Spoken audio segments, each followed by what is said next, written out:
ठीक है। Biotechnology and its application का क्वेश्चन नंबर 1 है बीटी कॉटन इज नॉट। तो बीटी कॉटन जो होता है वो क्या नहीं है। तो बीटी कॉटन तो पहली बात एक जेनेटिक मॉडिफाइड प्लांट है। कुछ में जो कॉटन एक प्लांट है और बीटी का मतलब हो गया बैसिलस थ्यूरेंसिस जो कि बैक्टीरिया है।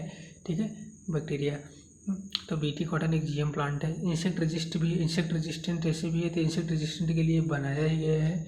ठीक है, इंसेक्ट रेजिस्टेंस कौन कौन से इंसेक्ट रेजिस्ट करता है? एलसीडी।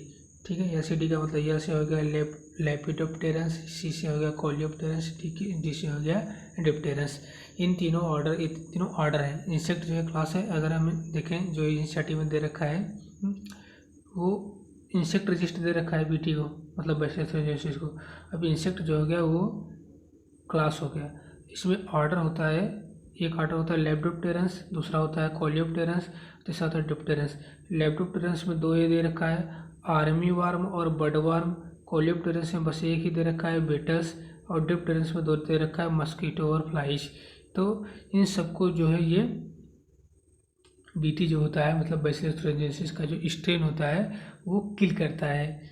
ठीक है, किल कैसे करता है? कुछ प्रोटीन प्रोड्यूस करेगा वो। ठीक है, कैसे किल करता है वही अलग चीज़ हो गई। ठीक है, प्रोटीन प्रोड्यूस करेगा जो कि इनएक्टिव फॉर्म में रहेगा। फिर इनएक्टिव फॉर्म में जो प्रोटीन का क्रिस्टल रहेगा, ठीक है, जैसे ही ये जो बैक्टीरिया होता है मतलब सॉरी इंसेक्ट जो होता है, इंसेक्ट के ये जो इंसेक्ट के जब गट में जाता है, मतलब इंसेक्ट जब गट में जाता है तो गट इसके गट का एल्कलाइन पीएच होता है। इंसेक्ट के गट का जो पीएच होता है वो एल्कलाइन पीएच होता है। अब एल्कलाइन पीएच मिलते ही जो इनसॉल्युबल क्रिस्टल था, इनएक्टिव फॉर्म प्रोटीन था, वो एक्टिव हो जाता है। एक्टिव प्रोटीन या एक्टिव टॉक्सिन बाइंड होता है surface of mid gut of epithelial cell से और पोर क्रिएट कर देता है। पोर क्रिएट करने के बाद सेलिंग होती है, लाइसिस होती है, फाइनली जो है इंसेक्ट का डेथ हो जाता है। ये चीज़ हो गई। लेकिन ये इस प्रकार से ये इंसेक्ट को रेजिस्ट करता है बीटी कॉटन। तो ये भी हो जाएगा। एक बैक्टीरियल जीन एक क्या है? ए बैक्टीरियल जीन एक्सप्रेशन सिस्टम। ये भी सही है, बैक्टीरियल जीन एक्सप्रेशन सिस्टम है। लेकिन ये सभी पेस्टिसाइड को बीटी कॉटन जो है रजिस्ट नहीं करता है। स्पेसिफिक पेस्टिसाइड को ही ये टारगेटेड पेस्ट के लिए ही ये सिर्फ होता है, सभी के लिए नहीं होता है। तो पहले का डी हो जाएगा सिर्फ। ठीक है, जैसे इनिशिएटिव दो रखा जो बीटी है किस किस क्रॉप के लिए है या किस किस टाइप के प्लांट के लिए है। ठीक है, जैसे बीटी कॉटन हो गया, ये तो यहाँ पे दे ही रखा है बीटी कॉटन। और है बीटी की किसके किसके लिए? कॉर्न के लिए, राइस के लिए, टोमेटो, पोटैटो और सोयाबीन के लिए है। ओके, तो ये चीज़ हो गया। अब यहाँ पे जो फिगर इनिशिएटिव में बना रखा है एक चीज़ फिगर वहाँ पे बना रखा है कॉटन के लिए। तो कॉटन की 2 स्पीसीज दे रखा है वहाँ पे, साफ साफ लिख भी रखा है कि जो अगर हम लेंगे भी तो चॉइस ऑफ जीन की कैसे हमने चॉइस किया है ये डिपेंड करेगा क्रॉप कैसा है और पेस्ट कैसा है। ठीक है, डिपेंड ऑन द क्रॉप और टारगेटेड पेस्ट पे डिपेंड करेगा हम चॉइस ऑफ जीन पे। जैसे बीटी टॉक्सिन जो होता है वो इंसेक्ट ग्रुप स्पेसिफिक है, तो हम जीन जो लेंगे toxin coated by the gene के लिए तो क्राइफास्टेसी लेंगे। क्राइफास्टेसी क्राइजीन होती है, मतलब उसमें 2 जीन है, एक क्राइफास्टेसी और सेकेंड है भी कॉटन बोलवार्म के लिए है और क्राइफास्टेबी कॉर्न बोरर के लिए है। तो क्राइफास्टेबी याद रखो, वो याद आएगा। क्राइफास्टेबी किसके लिए है? कॉर्न बोरर के लिए है। जो 2 बचे हैं क्राइफास्टेसी और क्राइसेकेंडेबी वो कॉटन बोलवार्म के लिए है। फिलहाल ये बीटी कॉटन क्या नहीं है, तो resist to all insect all pesticide नहीं है, तो पहले का डी सही हो जाएगा। Question number 2 C peptide of the human insulin. Question number 2 C peptide of the human insulin each. तो होता क्या है? ऑप्शन के हिसाब से बात करनी है। पहले सुन लेते हैं इंसुलिन के बारे में जो इनिशिएटिव में दे रखा है। इसमें इंसुलिन के बारे में दे रखा है जो इंसुलिन होती है, ठीक है, वो पहले जब फर्स्ट ऑफ ऑल जो इंसुलिन जो यूज होती है, पहली बात तो इंसुलिन जो होती है डायबिटीज पेशेंट में अर्लियरली शुरू में ये एक्सट्रैक्ट की जाती थी पेनक्रियाज ऑफ स्लैटर्ड कैटल और पीक से। कहाँ से एक्सट्रैक्ट की जाती थी? एक्सट्रैक्ट की जाती थी pancreas of slaughtered cattle and pig से। लेकिन ये इंसुलिन जो था एनिमल सोर्स से जो मतलब निकाला जाता था, जब ये डायबिटीज पेशेंट को दिया जाता था तो उसमें कुछ रिएक्शन होती थी, एलर्जी होती थी या अदर टाइप की जो है रिएक्शन होती थी। ठीक है, तो ये फेल हो गया। फिर ये तो इंसुलिन शुरू में कैसे मतलब एक्सट्रैक्ट किया जाता है इसकी बात हो गई। अब हम इंसुलिन की स्ट्रक्चर की बात कर लेते हैं। तो इंसुलिन में जो है वो इंसुलिन जो में जो है दो शार्ट पॉलीपेप्टाइड चेन होता है, चेन ए और चेन बी। चेन ए और चेन बी, लेकिन मैच्योर इंसुलिन की बात कर रहे हैं हम, ठीक है। मैच्योर इंसुलिन में अगर हम देखेंगे, रुक जाओ एक मिनट, देखो हम यहाँ पे दो डाटा बता देते हैं, एक मैच्योर इंसुलिन और दूसरा इमेच्योर इंसुलिन। इमेच्योर या प्रो इंसुलिन बोल लेते हैं, ठीक है, प्रो इंसुलिन, ठीक है। तो अगर हम देखेंगे तो मैच्योर इंसुलिन में सिर्फ दो चेन होती है, चेन ए और चेन बी, और दोनों चेन जो है डाइसल्फाइड बॉन्ड के द्वारा जुड़ी होती है। ये जैसे मान लो अगर चेन ए है और ये चेन बी है, और इन दोनों के बीच में जो बॉन्ड है इसको क्या बोलते हैं, डाइसल्फाइड ब्रिज, ठीक है, से जुड़ी होती है। लेकिन प्रो इंसुलिन में जो होता है उसमें तीन चेन होते हैं, चेन ए, चेन बी और चेन सी, ठीक है। अब जब प्रो इंसुलिन से मैच्योर इंसुलिन में कन्वर्ट होता है तो सी जो है, सी चेन जो है वो क्या हो जाता है, रिमूव हो जाता है। तो ये इसी सी चेन के बारे में क्वेश्चन पूछ रखा है कि जो सी पेप्टाइड होता है ह्यूमन इंसुलिन में, वो उसके लिए क्या स्टेटमेंट सही है। तो a part of mature insulin molecule नहीं, मैच्योर इंसुलिन में सिर्फ दो ही चेन होती है, चेन ए और चेन बी, ठीक है। और ये दोनों चेन किससे जुड़ी होती है, डाइसल्फाइड ब्रिज के द्वारा। तो पहला तो गलत। बी ऑप्शन दे रखा है responsible for the formation of disulphide bridge, नहीं, ऐसा भी कुछ नहीं है। डाइसल्फाइड बॉन्ड के फॉर्मेशन के लिए सी पेप्टाइड तो नहीं होता, सी पेप्टाइड सिर्फ और सिर्फ प्रो इंसुलिन में होता है, और जैसे प्रो इंसुलिन मैच्योर इंसुलिन में कन्वर्ट होता है सी पेप्टाइड रिमूव हो जाता है। तो ये भी नहीं होगा। Option number C, remove during the maturation of proinsulin to insulin, yes ये सही बात है। प्रो इंसुलिन में तीन पेप्टाइड होता है, पेप्टाइड ए मतलब तीन चेन होता है, चेन ए, चेन बी और चेन सी। जैसे ही प्रो इंसुलिन मैच्योर इंसुलिन में कन्वर्ट होती है वैसे सी पेप्टाइड जो है वो रिमूव हो जाता है, यानी सी चेन जो है वो रिमूव हो जाती है। वही दे रखा है सी ऑप्शन में, दूसरे का सी सही हो जाएगा। Option number D, responsible for its biological activity, ऐसा कुछ नहीं है, तो दूसरे का सी सही हो जाएगा। C peptide of human insulin is remove during the maturation of proinsulin to insulin, दूसरे का सी सही हो जाएगा। ओके, तो क्वेश्चन नंबर 3 पूछ रखा है क्या, क्वेश्चन नंबर 3 पूछ रखा है GEAC का फुल फॉर्म बताना। GEAC स्टैंड फॉर द, तो इसका फुल फॉर्म सिंपल है, जेनेटिक इंजीनियरिंग अप्रूवल कमेटी। तो ऑप्शन तो दिख रहा है सी वाला option, genetic engineering approval committee. और ये जो था जेनेटिक इंजीनियरिंग अप्रूवल कमेटी, ये इंडियन गवर्नमेंट सेट किया था एक ऑर्गेनाइजेशन जिसको बोलते हैं GEAC, genetic engineering approval committee, जो कि डिसीजन लेता था कि कौन सा GM रिसर्च वैलिड है, सेफ है, और उसको पब्लिक सर्विस के लिए उस जेनेटिक मॉडिफाइड ऑर्गेनिज्म को पब्लिक सर्विस के लिए इंट्रोड्यूस किया जाए, ठीक है। इस सब का डिसीजन जो है वो ये GEAC लेता था, जेनेटिक इंजीनियरिंग अप्रूवल कमेटी, जो कि इंडियन गवर्नमेंट के द्वारा ऑर्गेनाइज किया गया था, ठीक है। ओके, तो GEAC का स्टैंड जो है किसके लिए, जेनेटिक इंजीनियरिंग अप्रूवल कमेटी हो जाएगा, दूसरे का सी हो जाएगा, सॉरी तीसरे का सी हो जाएगा। क्वेश्चन नंबर 4, अल्फा-1 एंटीट्रिप्सिन इज, तो अल्फा-1 एंटीट्रिप्सिन है क्या। ओके, तो अल्फा-1 कहाँ गया, क्वेश्चन नंबर 4 ये रहा। अल्फा-1 एंटीट्रिप्सिन क्या है, अल्फा-1 एंटीट्रिप्सिन एक ह्यूमन प्रोटीन है, ह्यूमन प्रोटीन है, जो कि किसके लिए यूज होता है, एम्फाइसेमा के ट्रीटमेंट के लिए इस अल्फा-1 एंटीट्रिप्सिन का यूज किया जाता है।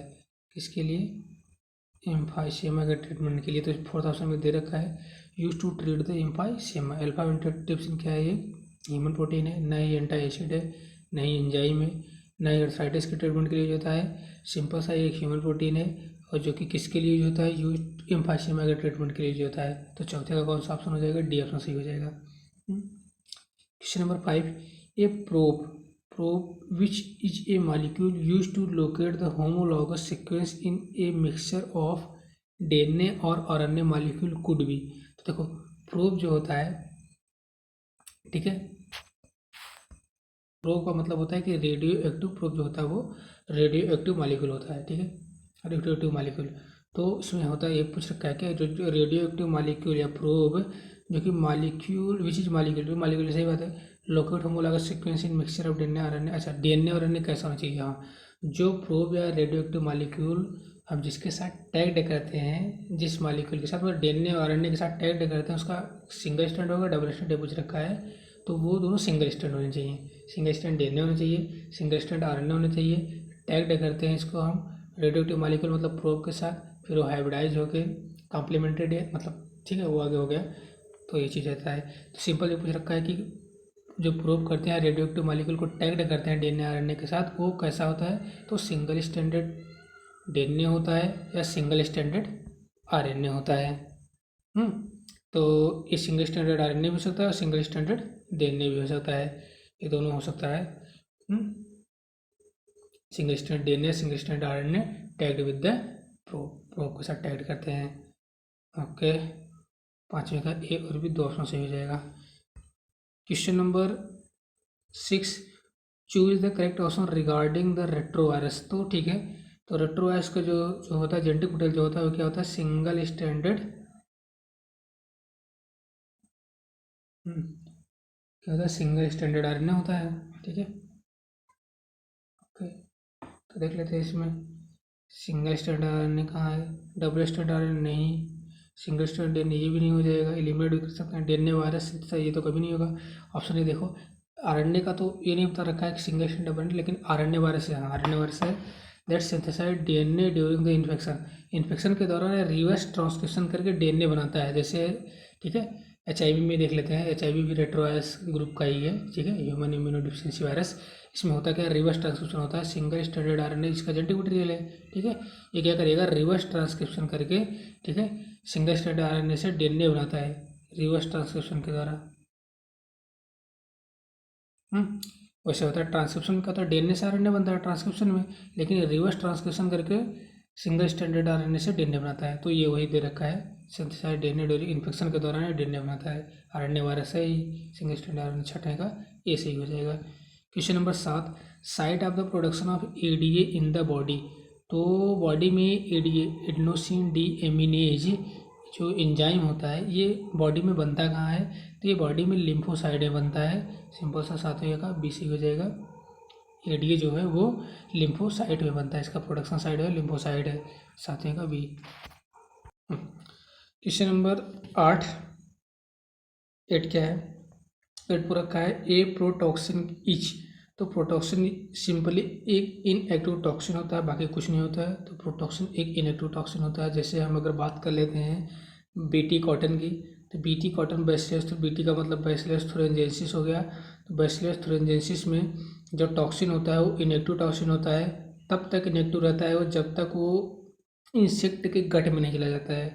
तो इनएक्टिव टॉक्सिन जो है, जो कि बीटी कॉटन में इनएक्टिव टॉक्सिन है, जैसे ही ये इंसेक्ट के गट में जाता है, गट ऑफ इंसेक्ट जो कि एल्कलाइन पीएच होता है गट का, जैसे ही इसको एल्कलाइन पीएच मिलता है तो ये इनएक्टिव टॉक्सिन जो है कन्वर्ट हो जाता है एक्टिव टॉक्सिन में कन्वर्ट होकर वो mid gut of epithelial cell से बाइंड करके, mid gut of the epithelial cell से बाइंड करके पोर बनाएगा, सेलिंग करेगा, लाइसिस करेगा, फाइनली इंसेक्ट का क्या कर देगा, डेथ कर देगा। तो इस हिसाब से प्रोटॉक्सिन सिंपली किसके लिए टर्म यूज किया गया है, इनएक्टिव टॉक्सिन के लिए यूज किया गया है, बाकी कुछ नहीं है। क्वेश्चन नंबर 8 का डी ऑप्शन सही हो जाएगा। Question number 9, pathophysiology. पैथोफिजियोलॉजी का मतलब क्या होता है, पैथोफिजियोलॉजी इंसेंटिव टर्म ले रखा है, उसका मतलब नहीं बताया है। तो पैथोफिजियोलॉजी का मतलब यहाँ भी नहीं समझ आ रहा है, ऑप्शन में भी नहीं समझ में आ रहा है। ठीक है, बस इतना ही समझ लेते हैं, जो होस्ट की फिजियोलॉजी होती है उसकी स्टडी को पैथोफिजियोलॉजी बोलते हैं। ठीक है, study of the altered physiology of the host, altered physiology of the host, normal नहीं, altered physiology of the host called the pathophysiology. तो 9वें का सी ऑप्शन करेक्ट हो जाएगा। ओके, क्वेश्चन नंबर 10 देखते हैं, trigger for activation of toxin of bacillus thuringiensis each. तो जो बैसिलस थुरिनजेंसिस होता है उसका जो इनएक्टिव टॉक्सिन होता है, टॉक्सिन कब ट्रिगर होता है यही पूछ रखा है। तो जैसे मान लो कि बीटी कॉटन प्लांट है, ठीक है, इंसेक्ट रजिस्ट प्लांट है। इंसेक्ट रजिस्ट इसलिए प्लांट है ये क्योंकि किस प्रकार के इंसेक्ट रजिस्ट है, तीन ऑर्डर देखो, इंसेक्ट क्या है, क्लास है, और इंसेक्टिव जो 3 दे रखे हैं, लेप्टोप्टेरेंस, कोलियोप्टेरेंस, डिप्टेरेंस, ये ऑर्डर दे रखा है। ठीक है। और किस फाइलम से इंसेक्ट पता है सबको, फाइलम आर्थ्रोपोडा से। किंगडम एनिमलिया तो सबको पता होगा, kingdom Animalia, phylum arthropoda, class insecta.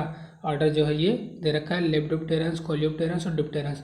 लेपिडोप्टेरन्स में 2 दे रखा है, आर्मी वार्म और बर्ड वार्म। कोलियोप्टेरन्स में 1 दे रखा है, बीटस। डिप्टेरन्स में 2 रखा है, मस्कीटो और फ्लाइस। ठीक है। अब इनको किल करने के लिए जो बैसिलोसिंथेसिस प्रोड्यूस करता है वो प्रोड्यूस करता है प्रोटीन, और वो प्रोटीन जो होता है वो इनएक्टिव फॉर्म में होता है, या इसी को बोलते हैं प्रोटॉक्सिन, या इसी को बोलते हैं इनएक्टिव प्रोटीन। ठीक है। अब ये पूछ रखा है ये जो इनएक्टिव होता है, ठीक है, या इसी को बोलते हैं इनएक्टिव टॉक्सिन। जो इनएक्टिव टॉक्सिन होता है इसको ट्रिगर करके टॉक्सिन एक्टिव कौन करता है, तो एल्कलाइन पीएच ऑफ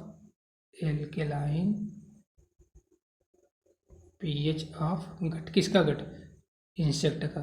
ठीक है। जैसे ही इंसेक्ट इसको इंजेस्ट करेगा, ठीक है, बीटी कॉटन को, मतलब कॉटन को इंजेस्ट करेगा तो उसके साथ बीटी भी अंदर चला जाएगा, और उसके गट में जाके उसका गट का पीएच जो होता है एल्कलाइन पीएच होता है। तो जैसे इसको एल्कलाइन पीएच मिलेगा, ये इनएक्टिव टॉक्सिन जो है एक्टिव टॉक्सिन में कन्वर्ट हो जाएगा, और ये एक्टिव टॉक्सिन बाइंड हो जाएगा किससे, ये एक्टिव टॉक्सिन बाइंड हो जाएगा mid gut of epithelial surface से, और उस mid gut of epithelial surface से बाइंड होकर पोर बनाएगा, स्वेलिंग करेगा, लाइसेंस करेगा, और फाइनली जो है इंसेक्ट का डेथ हो जाएगा। तो सिंपल यही इसमें मिल जाएगा हमको क्वेश्चन नंबर 10 में आंसर, कि टॉक्सिन बैसिलोसिंथेसिस एक्टिवेट होता है by the alkaline pH of the gut. तो 10वें का सी हो जाएगा। Question number 11, golden rice.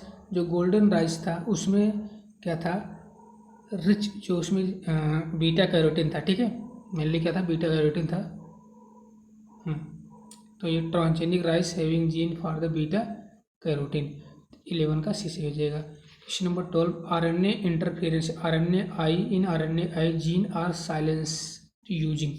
तो जो जीन साइलेंसिंग, देखो आरएनए इंटरफेरेंस से आरएनए आई में होता क्या है, इसमें जो डबल स्टैंडर्ड आरएनए बन जाता है, और जब डबल स्टैंडर्ड आरएनए बन जाएगा, डबल स्टैंडर्ड आरएनए का ट्रांसलेशन नहीं हो पाएगा और इसके आगे प्रोटीन नहीं बन पाएगी। यहाँ पे प्रोसेस क्या हो जाएगी, यहाँ पे प्रोसेस स्टॉप हो जाएगी। इसीलिए इसको बोलते हैं साइलेंसिंग ऑफ एमआरएनए या साइलेंस। ठीक है, साइलेंस टर्म इसीलिए यूज किया जाता है सिर्फ क्योंकि ये प्रोटीन बन नहीं पाती है यहाँ पे, इसलिए साइलेंस बोला जाता है इसके लिए। ठीक है, तो यहाँ पे डबल स्टैंडर्ड आरएनए का यूज करेंगे, लेकिन सिंगल स्टैंडर्ड आरएनए होता है, क्योंकि सिंगल स्टैंडर्ड आरएनए से प्रोटीन बन जाती, मतलब ट्रांसलेशन हो जाता है, और जब ट्रांसलेशन हो जाता तो उसके साइलेंसिंग यूज नहीं करते। लेकिन अगर डबल स्टैंडर्ड आरएनए है तो ट्रांसलेशन होगा नहीं, जब ट्रांसलेशन होगा नहीं तो यहाँ पे साइलेंसिंग टर्म इसीलिए यूज किया जा रहा है, डबल स्टैंडर्ड आरएनए रहेगा तब। ठीक है, तो इसके लिए 12 का कौन सा हो जाएगा, डबल स्टैंडर्ड आरएनए सी से हो जाएगा। Question number 13, first clinical gene therapy was done for the treatment of AIDS. Sorry AIDS नहीं यार,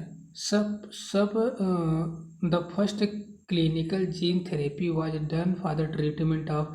तो पहली जो क्लिनिकल जीन थेरेपी की गई थी वो एडीए डिफिशिएंसी के लिए की गई थी, एडेनोसिन डीएमिनेज डिफिशिएंसी के लिए की गई थी, एडेनोसिन डीएमिनेज डिफिशिएंसी के लिए की गई थी। ठीक है, और ओके, इसमें जो एंजाइम है, ठीक है, एंजाइम जो है उसका नाम है सेवियर कंबाइंड इम्यून डिफिशिएंसी। ठीक है, तो ये चीज़ हो जाएगा। तो क्वेश्चन नंबर 13 का CID ट्रीटमेंट ऑफ, ठीक है, severe combined immune deficiency, okay, या फॉर्म डिफिशिएंसी ऑफ ADE मतलब adenosine deaminase. Okay, question number 14 13 से रिलेटेड है। ADA is an enzyme which is identical in genetic disorder SCID. What is the full form of ADA? ADA का full form होता है, बता ही दिए, adenosine deaminase. तो कहाँ मिल रहा है सर, बी ऑप्शन में मिल रहा है, तो 14 का बी ऑप्शन सही हो जाएगा। Silencing of gene could be, question number 15 है, silencing of gene could be achieved through the use of. तो इसमें जो यूज होता है वो दोनों आरएनए इंटरफेरेंस, एंटीसेंस आरएनए दोनों यूज होता है। क्वेश्चन नंबर 15 का सी ऑप्शन सही हो जाएगा।